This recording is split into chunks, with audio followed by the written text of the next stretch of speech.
we have Morgan Ritchie in right now. Thanks, guys. Some echo? Okay. Oh, that's why. There we go. Sorry, everyone watching. Sorry, everyone. Let's just redo that. I'm Patrick. This is Dylan. More importantly, this is Morgan. Hi. So today we're here. We're talking about you're doing a recording. Yes, You're I doing am. a record with Tom Church. Yes. Also part of our Cahoots team. So are you? I know what you're recording, but Yes. our viewers don't know what we're recording. So I'm going to ask you questions like I don't know, even though I do know. Sure. Are you doing originals or are you doing cover songs? I'm recording an original, although I perform all kinds of stuff, originals and covers, but I'm trying to move into more of my own music. Okay. Yeah. Do you write often? Yep, every day. Every day? I say. Cool. Do you? So is it like a? Do you like Write schedule it every in? day? That's incredible. I And wish we I had me that and Patrick discipline. Were both standing there Yeah. when you played the other day, and we were like, "That's not fair. She's more talented than both of us." You need, it's a practice. You need to practice. Yeah. Yeah, that's good. You'd think that the older ones would be the ones with the discipline, but no. You think so? Yeah, I know. So, what are some of your musical inspirations? What's your process like? Like, do you borrow some songs from other, like, would you listen to, like Ed Sheeran or something and kind of borrow a line? Yeah, one of my big influences for sure. I really like just his interesting melodies and the rhythmic feel to like his lyrics. So he's definitely one of my inspirations. I also like the Dixie Chicks. Cool. Grew up listening to the Dixie Chicks and the Waylon Jennings and country music like that. Waylon So Jennings is great. Yeah. there's a little country influence in there too, I think. Yeah. Yeah. Cool. So when you're writing, do you kind of just start from scratch and just write a poem, or do you come up with a melody first? Or Well, I can do either one. They never ever come at the same time. Mm-hmm. It's always I come up with a melody and it's like 3 a.m. and I have to go record it on my phone so I don't forget. Or I like write a poem and I'm like, this would work. But Yeah. typically it's months apart before I can actually piece anything together. Yeah? So you stick with the same song for multiple writing sessions? Like it takes you, like you'll... I just do whatever feels right. Sometimes something's really inspiring me, so I'll pick it up day after day. Other times it's a new idea every day, and a lot of stuff is just never seen ever again, forgotten about. But Yeah. Everything I read. That's like most of what I've written too. Yeah, if I can't finish it in one sitting, it never gets done for me. I have a hard time coming back to it. Yeah. that's fair. It is hard sometimes, or I'll get really bored of it myself, and I'm like, oh, I know this is something special. I know to a new ear this will be really interesting, so I motivate myself to finish it. Yeah. Yeah. Okay. So you're a multi-instrumentalist. You play lots of different instruments. Yeah. First of all, do you kind of gravitate towards if you're writing? What do you prefer to If write I'm on? writing, guitar, for Yeah. sure. But the piano is very helpful because that was the first instrument I learned, and it's a lot easier for me to work out chords and understand, like building all of my melodies and stuff. Yeah. But I very much just prefer the sound of an acoustic guitar. Yeah. There's just nothing beats that. So I prefer to write on the guitar, but for melodies and little pieces, I use the piano. Okay. Okay, so we talked a little bit about your influences already, like Ed Sheeran and these types of people. Now, I want to keep coming back to the lyrics because that's the part that I struggle with. And you write some really cool, catchy, just neat lyrics. Like, yeah. Your song that you recorded, that you're recording right now, is constantly stuck in my head.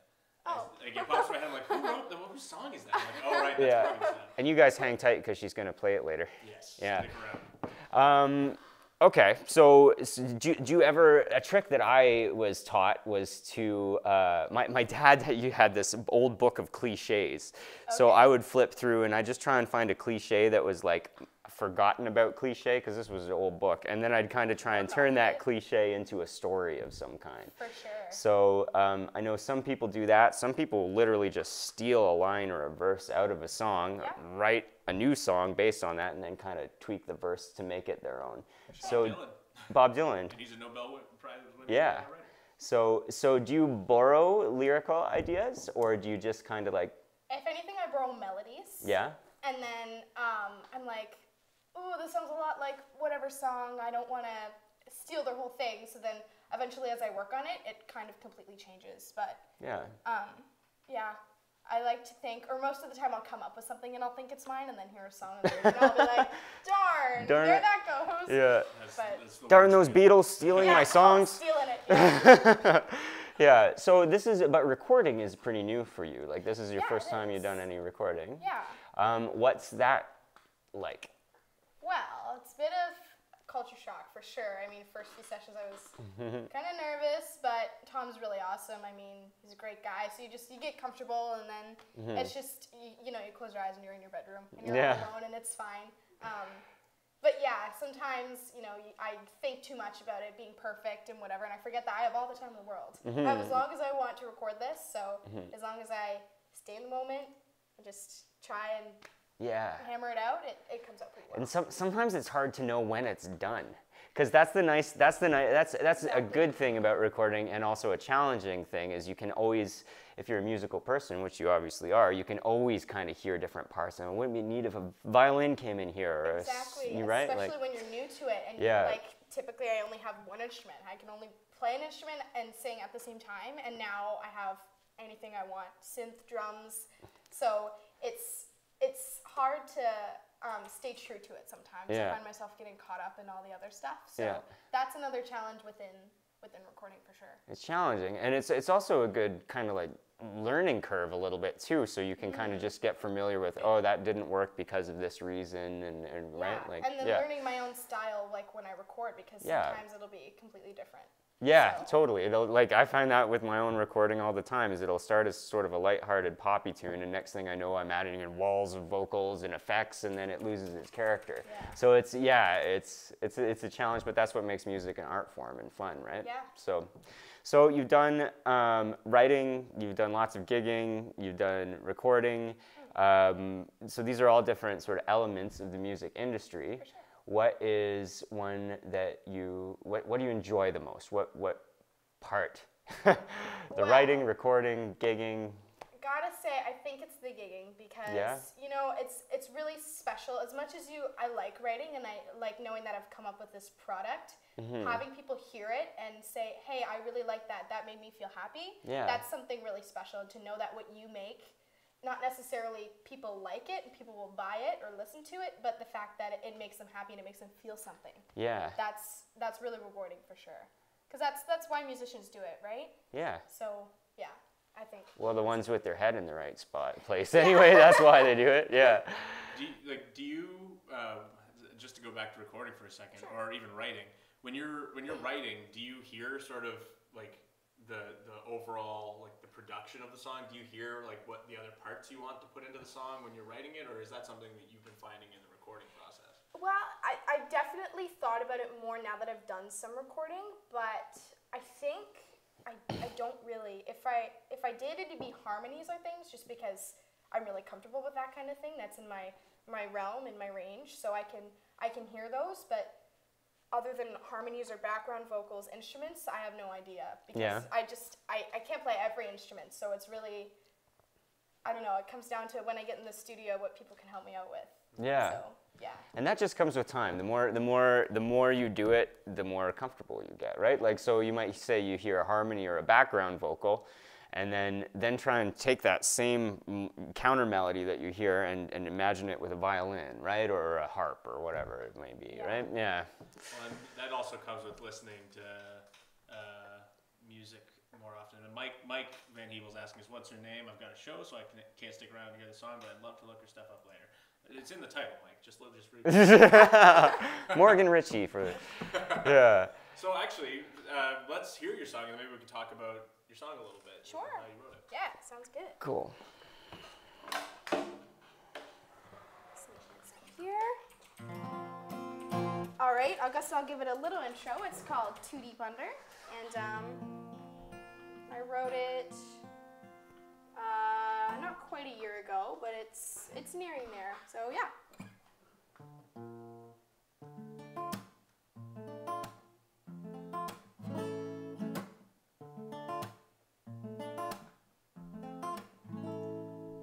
Hello, hello, darling. I didn't think you'd go this far again. Oh, well, I guess I should've listened. Now when they told me to start running, oh, 'cause you fooled me once, shame on you. Fool me twice, don't know what to do. Put it on the flip side, you'll see me whip by. I can't forget about you, 'cause I'm too deep under to pull my head above sea level. And I'm falling harder, but you gave me nothing but trouble. And I miss you, but when the lights go down, you're back undercover. And I don't wanna love you, but I'm too deep under. Oh, oh, too deep under.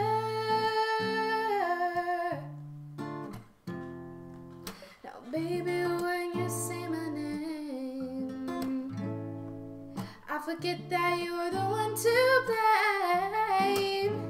And now I'm stuck in your twisted game. And I wish I didn't want to stay. Oh, 'cause you fooled me once, shame on you. Fooled me twice, don't know what to do. Put it on the flip side, you'll see me whip by. I can't forget about you. I'm too deep under to pull my head above sea level. And but you gave me nothing but trouble. I miss you, but when the lights go down, you're back undercover. I don't want to love you, but I'm too deep under. Oh, oh, too deep under. Fool me again, shame on me.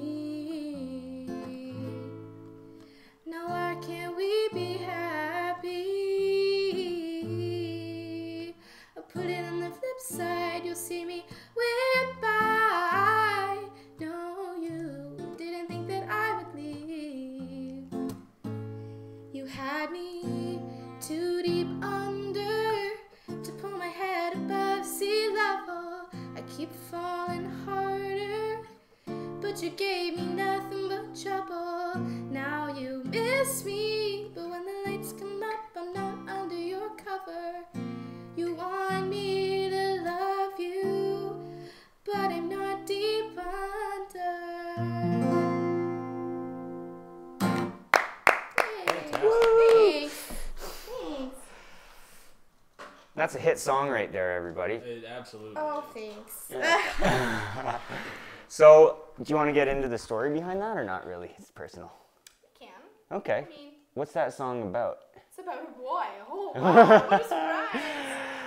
No, Song about a boy. it's kind of, the whole thing's like a metaphor for being like too deep under, like drowning almost. And, you know, like nobody wants to do that, but sometimes you can't help it. Like the water's, the water's controlling you. And, it's a battle between what you should do and what your heart wants. So Yeah. Great metaphor. I love it.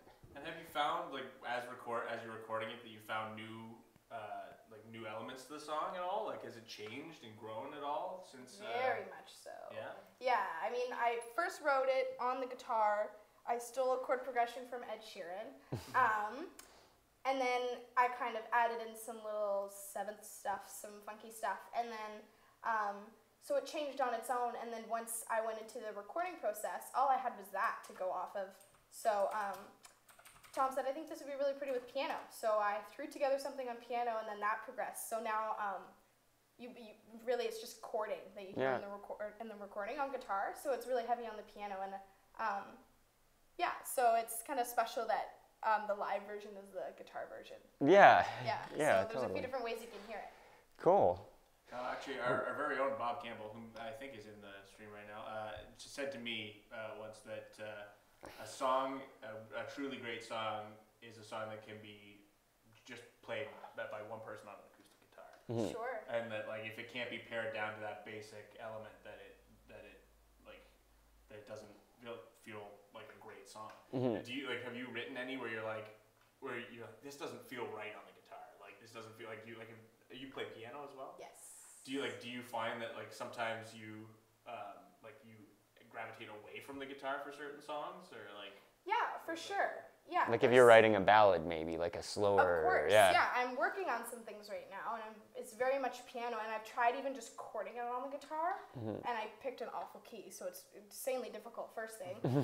But it just sometimes it doesn't work, right? It even depends on the content, like what it's about. Like there's one that I'm writing, and it's called Temporary Fix, and it's about how sometimes people are like too scared to just slow down and do the right thing. Like our lives are so go, go, go. Yeah. And I feel like it's so much a piano song is like slow down, take a breath. And I've tried it on guitar, and it doesn't work. It doesn't feel the same. It's not the right feel for it. So yeah. Well, you are certainly an insightful, insightful and talented girl. Yeah. Oh, and you dance too, don't you? And you dance too. So how long have you been doing that? Because you're very good. We just saw you the other day at the Arts Ignite. I know. It pissed me off. I was like, how could share some of this talent with us? Yeah. Thank you. I've been dancing since I was about 4 or 5, maybe, but not really seriously, right? Like one ballet class a week. But more seriously, just like the past 2 or 3 years. So yeah. And now you're gonna do a dance for us. We unfortunately did not plan for that. We don't really have the space. But is there anywhere anyone can go to check you out and check out your music? And do you have any sort of Facebook page set up yet? Instagram. Instagram is me, Morgan with 2 N's _ Ritchie. That's where you'll find me. And we'll link that in the description. 2 N's. 2 N's. And then you guys can just click and go there right now. You all should. Yep, that's where you'll find me. Okay, so that pretty much wraps up our Cahoots Live for today. We will see you next Sunday. Do you have anything to add, Dylan? Yes, our sponsors for this week and every week's episode for now, Pig Studio, our lovely shooting location, also my employer. Patrick, tell us about Pig Studio. Pig Studio, we're an art center. We teach all different kinds of music lessons for all ages. Our goal is to kind of walk you from not knowing anything about the music industry straight through booking your gigs, even doing some recording and songwriting if you want to, if that's something that excites you. It's really fun. Yeah. Morgan, when did you start doing lessons to learn? 2 years ago? 2 years ago? 2 years. And you were already playing a little bit when you started. No? No. That is so unfair. So you guys heard it yourselves. 2 years of guitar playing, and it's like, holy crap. Better than me, so. Holy crap. Yeah. Okay. And so that's what Pig Studio can do for you. If you have the same drive. Yes. And our other alternate sponsor, GemWeb, Bob Campbell and his business partner, if you watch the show, you know Bob. He is designing our website for us. They are fantastic. If you need any web development, any advertising, anything like that, graphic design, they are great. Check them out. You can find them online. And again, thanks for watching the show. Thank you, Morgan, for coming on the show. Yeah. Thanks for having me, guys. Great time. And we'll see you all next week. Yeah. Awesome. Cool.